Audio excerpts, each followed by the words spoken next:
Good evening, ladies and gentlemen. Let me introduce myself. My name is Rupert Pupkin. I was born in Clifton, New Jersey, which was not at that time a federal offense. Is there anyone here from Clifton? Oh, good. We can all relax now. Now, I'd like to begin by saying that my parents were too poor to afford me a childhood in Clifton. But the fact is, you know, that no one is allowed to be really too poor in Clifton, because once you fall below a certain level, they exile you to Passaic.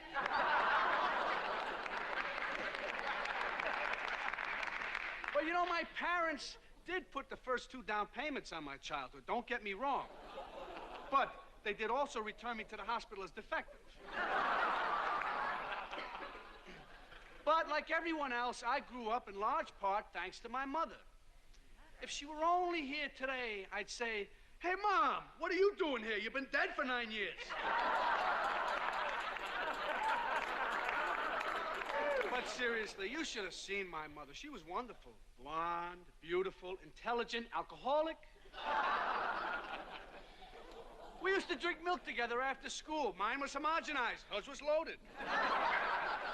Once they picked her up for speeding. They clocked her doing 50. All right, but in our garage?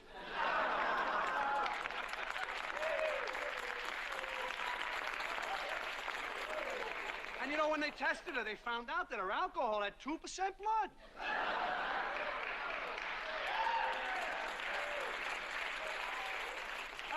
But we used to joke together, Mom and me, until the tears would stroll down her face and she would throw up. Yeah, and who would clean it up? Not Dad. He was too busy down at O'Grady's throwing up on his own. Yeah. In fact, until I was 16, I thought throwing up was a sign of maturity. You know, while the other kids were off in the woods sneaking cigarettes, I was hiding behind the house with my fingers down my throat.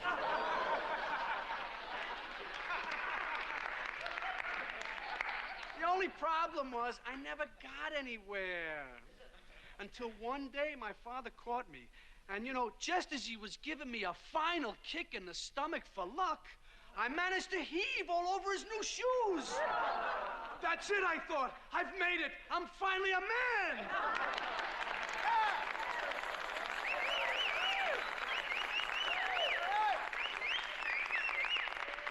But as it turned out, I was wrong. That was the only attention my father ever gave me. Yeah, he was usually too busy out in the park playing ball with my sister Rose.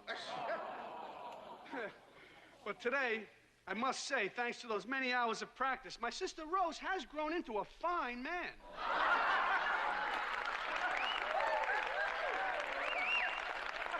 Now, me, I wasn't especially interested in athletics. The only exercise I ever got was when the other kids picked on me. Yeah, they used to beat me up once a week, usually Tuesday. And after a while, the school worked it into the curriculum. And if you knocked me out, you got extra credit. Except there was this one kid, poor kid. He was afraid of me, and I used to tell him, hit me.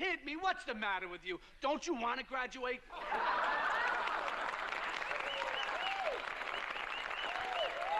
Well, as for me, hey, I was the youngest kid in the history of the school to graduate in traction.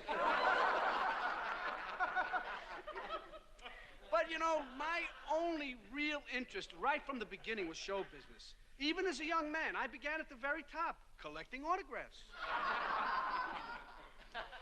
Now,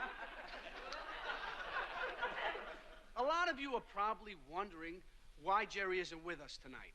Well, I'll tell you. The fact is, he's tied up. And I'm the one who tied him.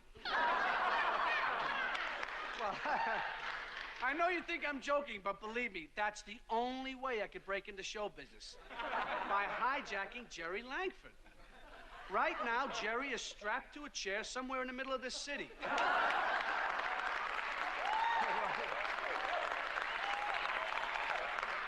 go ahead, laugh. Thank you. I appreciate it. But the fact is, I'm here. Now, tomorrow you'll know that I wasn't kidding, and you'll think I was crazy. But look, I figure it this way. Better to be king for a night than schmuck for a lifetime.